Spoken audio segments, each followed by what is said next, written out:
خداوند یسوع مسیح کے زندہ جلالی اور بزرگ نام میں آپ سب کو سلام۔ میں خداوند کی خادمہ نادیہ بوبی آپ کے ساتھ ہوں۔ ہم نے طلاق ہی کیوں کے پہلے حصے کو دیکھا ہے، اب ہم اس کے دوسرے حصے پر غور کریں گے، تو پوری ویڈیو کو دیکھیے گا۔ اب ہم شریعت کے دور میں آتے ہیں۔ شریعت میں گناہ کی سزا ایک جیسی نہیں تھی۔ گناہ کی نوعیت کے مطابق مختلف سزائیں مقرر تھی، مگر زنا کاری کی سزا موت تھی، اور اس کا ذکر ہمیں استثنا 22 میں ملتا ہے۔ یہاں پر لکھا ہے، اگر کوئی مرد کسی شوہر والی عورت سے زنا کرتے پکڑا جائے تو وہ دونوں مار ڈالے جائیں۔ اعبار 20 باب کی 10 آیت۔ اور جو شخص دوسرے کی بیوی سے یعنی اپنے ہمسائے کی بیوی سے زنا کرے وہ زانی اور زانیہ دونوں ضرور جان سے مار ڈالے جائیں۔ اعبار 20 باب کی 10 آیت میں اور استثنا 22 میں ایک ہی اصول بیان کیا گیا ہے۔ اگر شادی شدہ عورت اور اس کے ساتھ زنا کرنے والا مرد جرم میں ثابت ہو جائیں تو دونوں کو سزائے موت دی جائے، تاکہ اسرائیل میں سے بدی دور ہو۔ ان بائبلی حوالہ جات سے یہ حقیقت سامنے آتی ہے کہ شریعت میں زنا کی مقررہ سزا طلاق نہیں بلکہ موت تھی۔ اس کا مطلب ہے کہ زنا شریعت سے پہلے اور شریعت میں ایک ناقابل معافی گناہ تھا، اور جس کی سزا صرف موت تھی، اور اس میں طلاق کی گنجائش نہیں تھی۔ یہاں سوال یہ پیدا ہوتا ہے کہ جب ایسا ہی تھا تو پھر استثنا 24 کیوں؟ یہاں لکھا ہے کہ اگر کوئی مرد کسی عورت سے بیاہ کرے اور پیچھے اس میں کوئی ایسی بےہودہ بات پائے جس سے اس عورت کی طرف اس کی الطافات نہ رہے، تو وہ اس کا طلاق نامہ لکھ کر اس کے حوالے کرے اور اسے اپنے گھر سے نکال دے۔ یہاں ایسا لگتا ہے کہ شریعت میں ثابت شدہ زنا کی سزا موت تھی، اس لیے ایسے مقدمات میں طلاق کا سوال پیدا نہیں ہوتا تھا۔ استثنا 24 میں جس بےہودہ بات کا ذکر ہے، غالباً وہ ایسا معاملہ تھا جو سزائے موت کے درجے میں نہیں آتا تھا، اس لیے وہاں طلاق کے قانون کا ذکر کیا گیا ہے۔ شریعت سے پہلے کے زمانے اور پھر شریعت میں طلاق اور زنا کے بارے میں تعلیم کا جائزہ لینے کے بعد اب ہم یسوع مسیح کے دور کا جائزہ لیتے ہیں، تاکہ دیکھیں کہ انہوں نے طلاق کے موضوع پر کیا تعلیم دی ہے۔ تو یسوع مسیح کے دور تک بھی شریعت یہی تھی، یعنی زنا کاری کی سزا موت تھی۔ یسوع مسیح کے زمینی دور تک بھی شریعت برقرار تھی اور زنا کی سزا موت سمجھی جاتی تھی۔ یوحنا کی معرفت لکھی گئی یسوع مسیح کی انجیل 8 باب کی 4 آیت سے 10 آیت تک کے مطابق یہ واقعہ ایک ایسی عورت کا ہے جو زنا کرتے ہوئے پکڑی جاتی ہے۔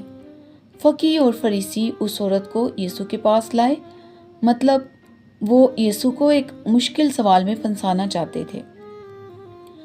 اگر یسوع کہتے کہ اسے چھوڑ دو تو وہ موسیٰ کی شریعت کے خلاف نظر آتے، اور اگر کہتے کہ اسے سنسار کرو تو رومی حکومت کے قانون کے تحت مسئلہ پیدا ہو سکتا تھا۔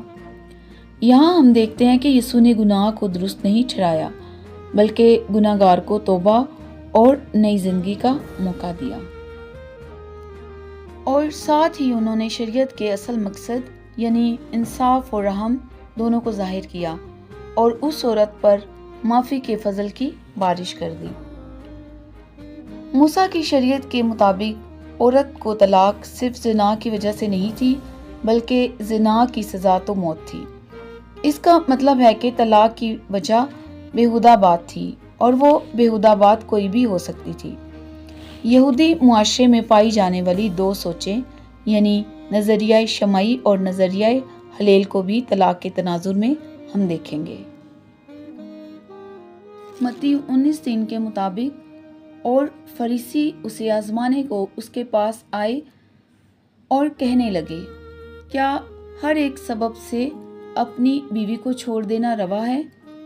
یعنی اسی بحث کے پس منظر میں فریسی یسوع مسیح سے سوال کرتے ہیں کہ کیا ہر سبب سے مرد اپنی بیوی کو طلاق دے سکتا ہے؟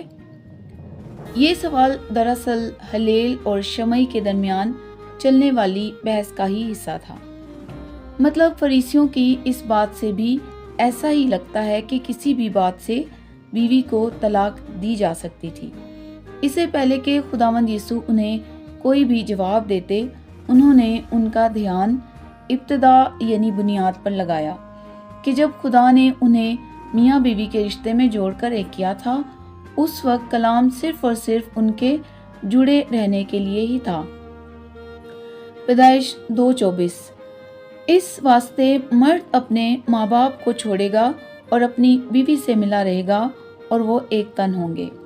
متی 19:5 میں خداوند نے اس بنیادی بات کو دہرایا ہے، یعنی اس کا مطلب یہ ہے کہ ابتدا سے ایک دوسرے کو چھوڑنے کا قانون نہیں بنایا گیا تھا۔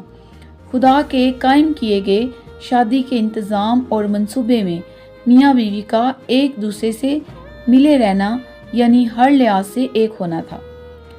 یسوع نے انہیں یہ بھی کہا کہ موسیٰ نے تو تمہاری سخت دلی کے سبب سے تم کو اپنی بیویوں کو چھوڑ دینے کی اجازت دی ہے، مگر ابتدا سے ایسا نہ تھا۔ اور یہ سب کہہ کر انہوں نے اپنی اس بنیادی بات کو ختم کیا، اور پھر یسوع نے صرف ایک وجہ بتائی اپنی بیوی کو چھوڑنے کی، جو کہ حرام کاری ہے، اور صرف اسی وجہ سے کوئی شوہر اپنی بیوی کو چھوڑ سکتا ہے۔ اس کے سوا کسی مرد کا اپنی بیوی کو طلاق دینا روا نہیں، اور اس سے یہ بات ثابت ہو جاتی ہے کہ طلاق دینے کی کوئی بھی بےہودہ وجہ ہو سکتی تھی، لیکن یسوع نے کسی بھی بےہودہ بات کو صرف حرام کاری ہی میں پابند کر دیا کہ وہ صرف اسی وجہ سے طلاق دے سکتے ہیں جو کہ حرام کاری تھی اور شریعت میں جس کی سزا موت تھی۔